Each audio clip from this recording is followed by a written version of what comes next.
Good February morning, everyone. Today we're going to remove a starter off an M18 Kohler, but show you some of the parts that are going to be leaving here today, and have a customer coming from the Pittsburgh area, which is about a 3-hour drive. We're about 8-9 degrees here this morning, which actually feels warm because the other morning we were 24 below. But the parts business keeps going, and I thought that core right there had a starter on it. Started filming for that one, and apparently I already removed that one. But we have one right over here that we're going to pull off and outside. Now, yes, I realize that I could put it in the warm shop, but today I decided to work out in the snow, show you a glimpse of what it's like to be in the salvage business. And that gentleman there is going to be getting some fan shrouds and also some of the muffler covers for that M18. But we're going to pull this motor apart. This motor here has an issue. I'm going to show you in this video how you know if you have a good or bad M18.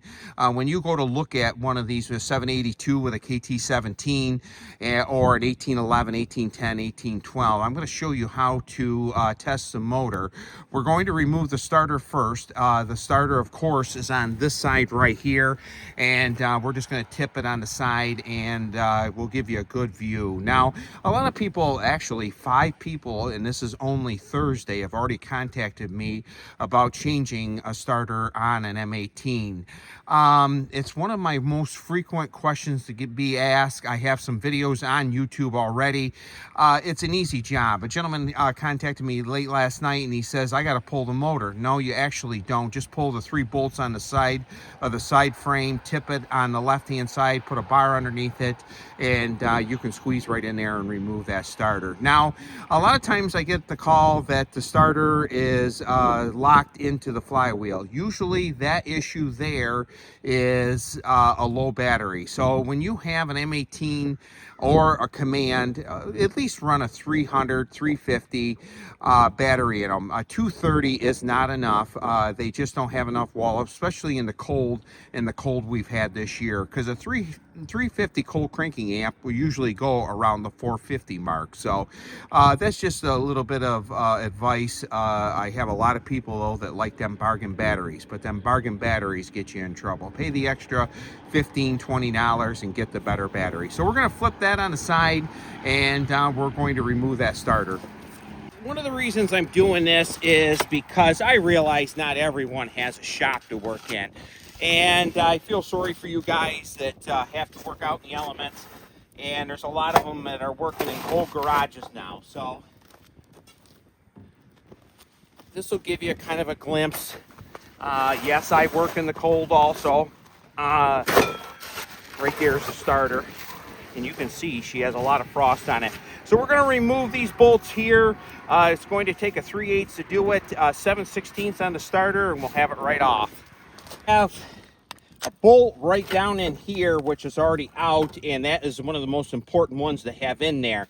And the reason why that's the most important one to have in there, if you have one of them front stud starters and this shield here is loose, the shroud, it'll hit up against it dead short, and you might have a fire or other issues. So we're going to take these bolts out here. I dropped that one. I'm going to try not to drop them in the snow. These ones here are nice and black, so with no rust on them.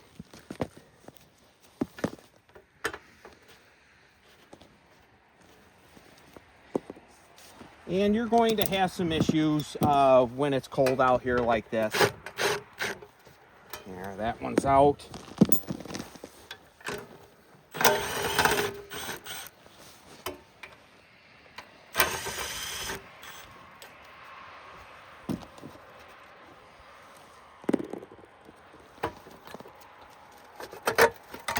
Now this is a KT17. The starters are exactly the same. I sell a lot of these shrouds. Actually, in that pile of parts I just showed you, some of these shrouds are going to be going out. Now, you can see the starter has a lot of frost on it. We're going to remove this one on the top first. I'll try to get you right in there so you can see it. We're going to remove this one here first, and the reason why is this one here on the bottom we can take out with an impact. I'm going to try to get in there with a ratchet wrench. Now, these are 1/4 inch.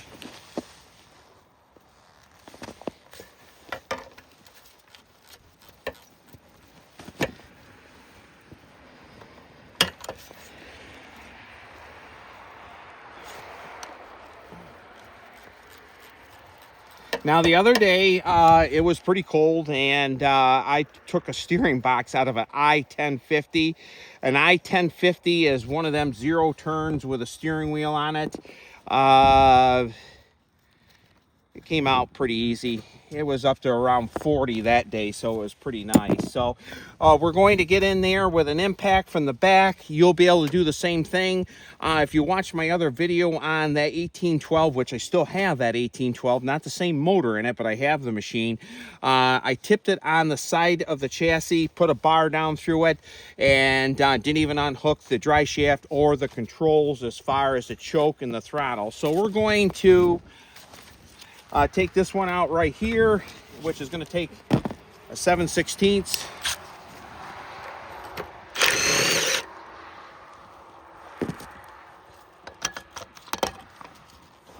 And there we go. We have the starter out. So this starter here will fit the M18s, the M12s, the M19.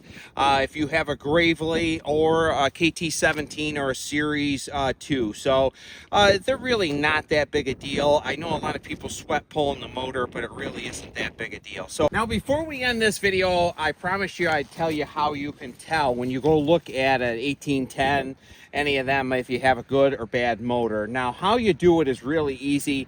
A gentleman that actually worked for me a long time ago taught me how to tell. And the fastest way is, and this motor's removed, but actually it'll work out a little bit better because you're going to be able to hear the noise in it. Now, this motor runs, and it actually runs quite well. It has a little bit of a ticking noise in it, and this is how to tell if you have a rod that's starting to go bad. So I'm going to turn the motor just a little bit, and you're going to hear, I'm going to turn this flywheel, and you're going to hear a clicking noise. And what it is the rod is loose on the crankshaft. And this is a quick way you can just grab a hold of the dry shaft, and you can tell.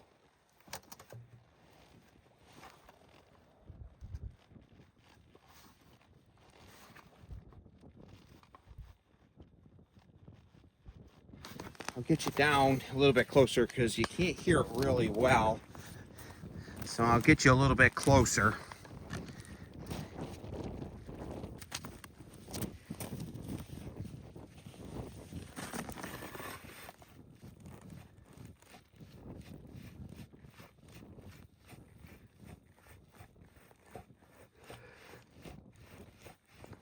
So you can hear that it is moving. Hi, Kitty. How you doing? My cat is right behind us. It might come right up in this video right here. But what's happening is the rod is going around the journal and is starting to move. So I'm going to do it one more time.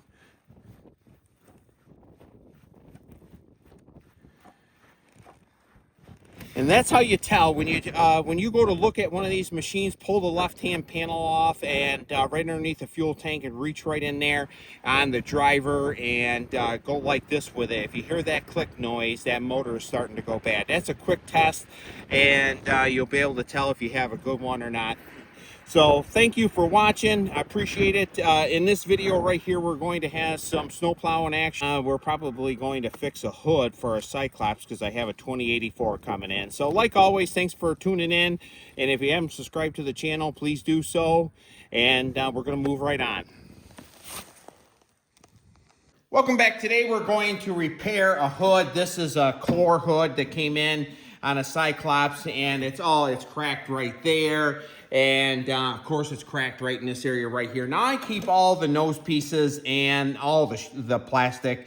And the reason why, a lot of times you can glue it back in, and obviously you know that I have the pegs now to repair the Cyclops side panel. So today what we're going to do is we're going to cut this vent out right here. I have a 1782 hood that I'm actually going to be putting on a 2084. It came in this last year, and the hood has been sitting in a pile, and I'm going to repair it. Now, this is not the one I'm going to repair, obviously. We're going to cut this out. I'm going to use a saw, and we're going to cut it out right as flush as we can, and we're going to use just an air saw, and then we're going to glue it in, and we're going to use that Permatex cream weld to do it. So we're going to cut it off as close as we can, and it won't be perfect, but most people won't notice it. So let's cut it off, and it's a good idea. If you ever need in your local and you need any of these plastic parts to fix what you have, I replace a lot of parts in the front nose pieces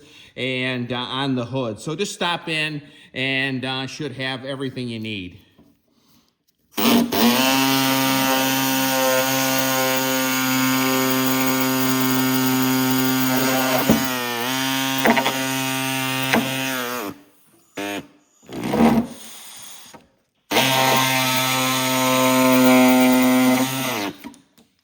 And right there we are. So we're going to glue this piece in. Might have to use a grinder a little bit and get the ends ground off a little bit, but we're going to use a small piece of plastic with a clamp, and we're going to glue it right in the other hood. So right here's the hood we're going to repair. I think we're going to have to trim off just a little bit. And I'm just going to trim that off, and actually it'll make it blend in a lot easier.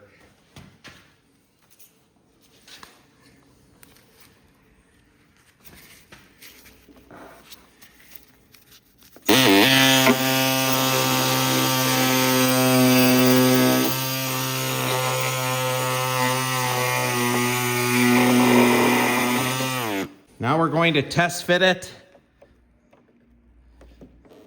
And that is going to be pretty tight right there. So it's going to work out just perfect. So I'm going to get a piece of plastic to put behind that. And then I'm going to put the clamp on it right in this area right here. And as you can see, you can hardly see after we put the glue on. And the reason I'm going to use that plastic cream weld, it's pretty clear when it dries.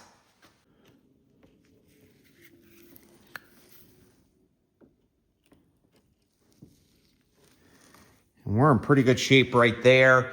Going to get some glue mixed up. I didn't need much glue.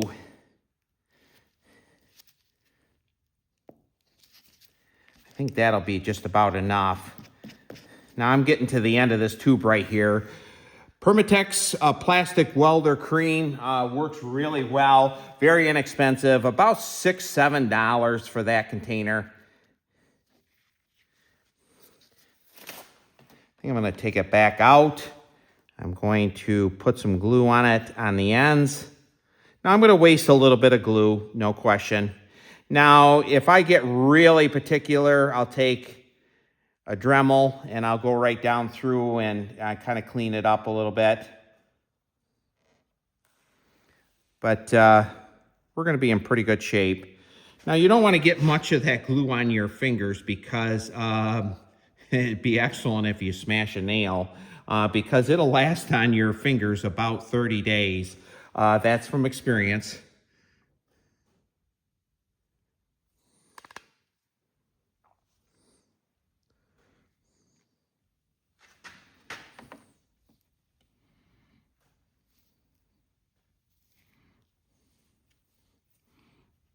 And we're in really good shape right there. So we're going to let that dry for a day or two. I have that 2084 coming in, and we're going to get this hood all buffed up. It's actually in pretty good shape. It has some discoloring right in this area right here, but it isn't cracked in the front and nice and straight. So you can see that that vent there is pretty...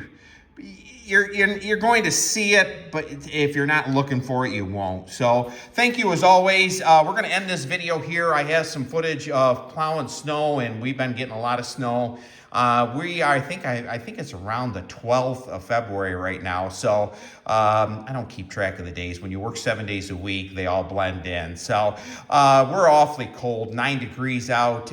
Pulled that starter earlier in this video here, and trying to get back into the normal right there. So 1772, probably going to put this Haven blade on it and push some snow. Right here's a 1782 that originally that hood was on, and underneath it was all black with soot from that diesel motor. But that hood will go on that 2084. It's coming in. Since I have pictures of it, I'll post it to my community page. I appreciate you watching that also. And we're going to go right into plowing.